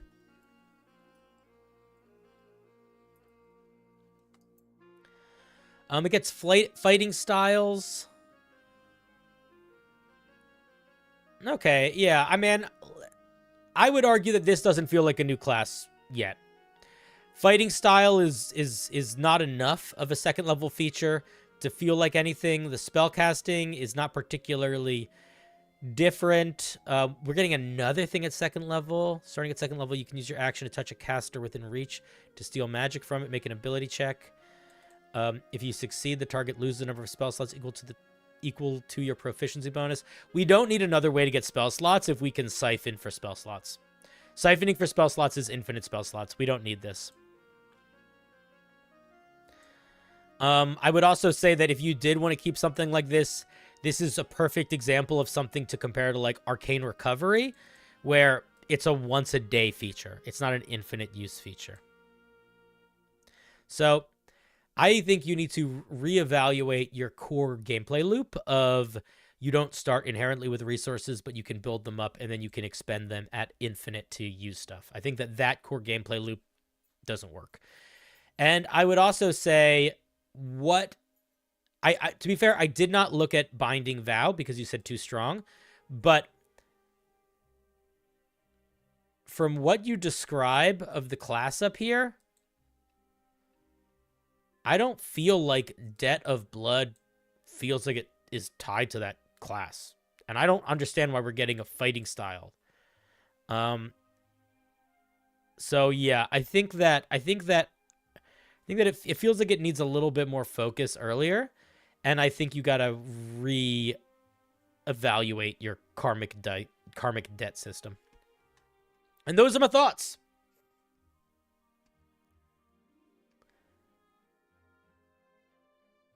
Yeah, this definitely needs to be like an Arcane Recovery once a day, the Inconceivable Theft. But I also think the whole karmic debt system needs to be reworked. I take 1 level of this and the rest into Warlock for a Warlock with a lot of spell slots and extra damage. Yeah, it's a very easy 1 level dip to jank up a bunch of stuff. Cinder's YouTube short on new classes versus subclasses, very good. Thank you. All right, those are my thoughts. Thank you very much for sharing. Thank you for sharing, Matuku. Wait for what? I will wait. Things specifically only getting the slots of that class. I don't understand what that means. That sentence is confusing to me. But nonetheless, thank you for sharing. I appreciate it.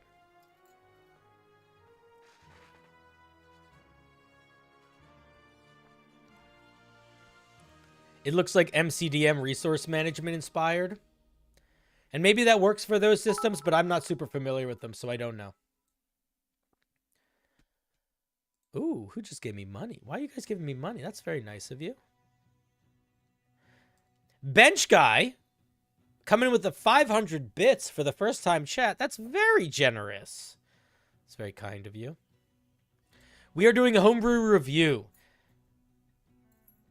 And I think we're actually don't have a shit ton left because it's midnight. And normally I end at midnight, but I felt bad because I kind of lost control of stream. So I want to do at least one more. But we will be back tomorrow. Smolder told someone that they were a bitch for giving you money. Really?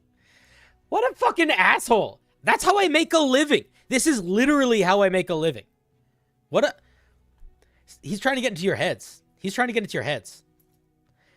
Smolder doesn't want me to succeed. Smolder knows that if you stop supporting me, I might have to stop. That being said, don't give me money if you can't afford it. But also, don't listen to Smolder. If you want to take his homebrew advice, take it. But genuinely listen to nothing else he says. He is an asshole. He is very mean. He is not worth your time or your emotional energy. Okay. Let's do one last spiel for the spiel. Let's do one last spin for the night. Boo,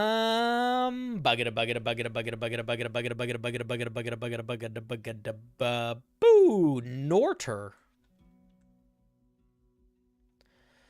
Even if the spellcasting, they can only siphon spells from their own stuff.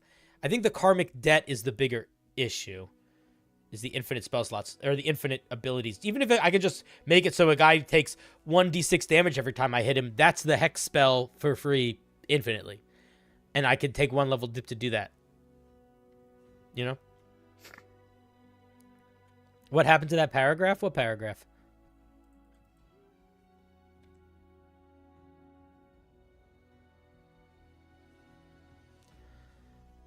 Karma is fine to be restored. Resorted. I don't know. I don't know what you're trying to say, Matuku.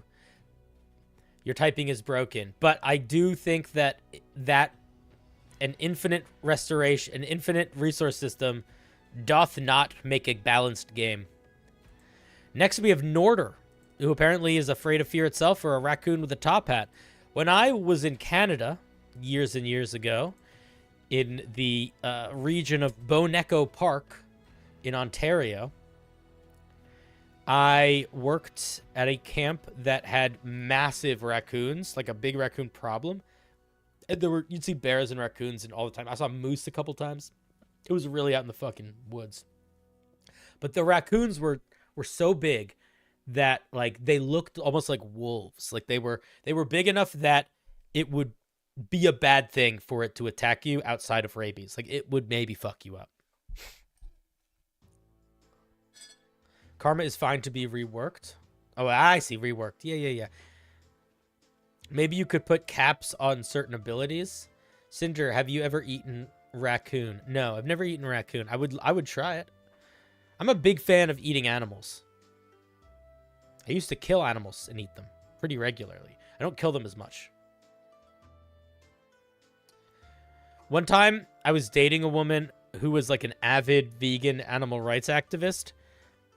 And she did not like that I would kill animals and eat them sometimes. And it was an aspect of it was something that we compartmentalized parts of the relationships. Tomorrow's stream is not a homebrew stream. I was gonna do something with Zach Speaks Giant on Wednesday, but maybe we'll do another homebrew thing on Wednesday because he's not able to do it this Wednesday. But tomorrow's stream, we're going on a Eldridge road trip together through the Pacific Northwest.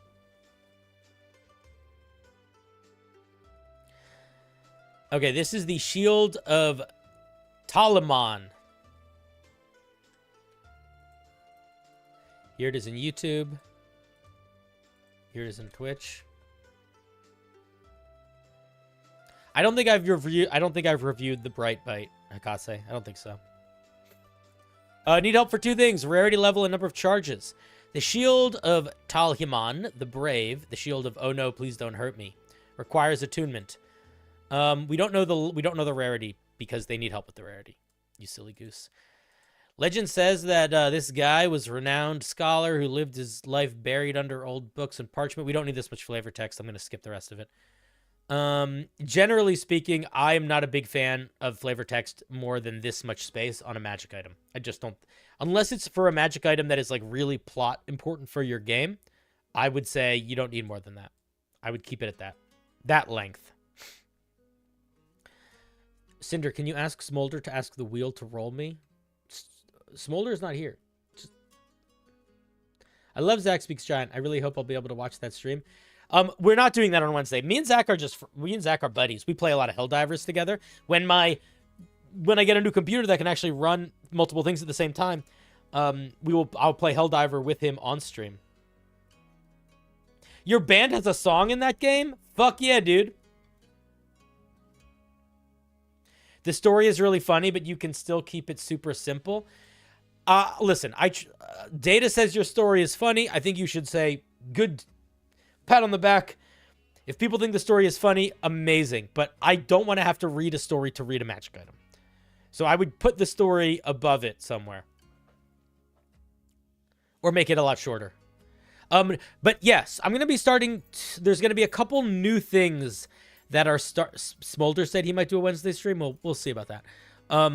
There's a couple new things we're going to start doing pretty regularly on the show. One of them is Smolder is going to be getting either a show, if not a show, like a section of a show where I just allow him to rage review, but people will sign up for it. But then the other thing that I'm going to start doing is, I think on a weekly basis, me and Zach Speaks Giant are going to do a show where we read D&D horror stories and we play judge, jury, and executioner to who is in the wrong and am I the asshole type things. So if that sounds fun to you and you have stories like that you want to share, you could be a part of it. But I think we're going to start by finding some online to discuss. All right, let's see what this thing actually does. The shield has 3 charges and regains them at dawn. While holding the shield, you can expend a charge to do one of the following. If you bold this and you bold this, it's going to be so much nicer looking on the page. So like Nadpod's D&D Court, maybe. I have never actually listened to Nadpod, and all I know is that the guy who runs it is also a guy on Dimension 20. But I guess. I haven't seen Nadpod's D&D Court, so maybe it is like that, or maybe it's not. I cannot promise either way. But hopefully it's at least as entertaining as that. Courageous Cry. Murph. Yeah, that's his name, Murph. Murph.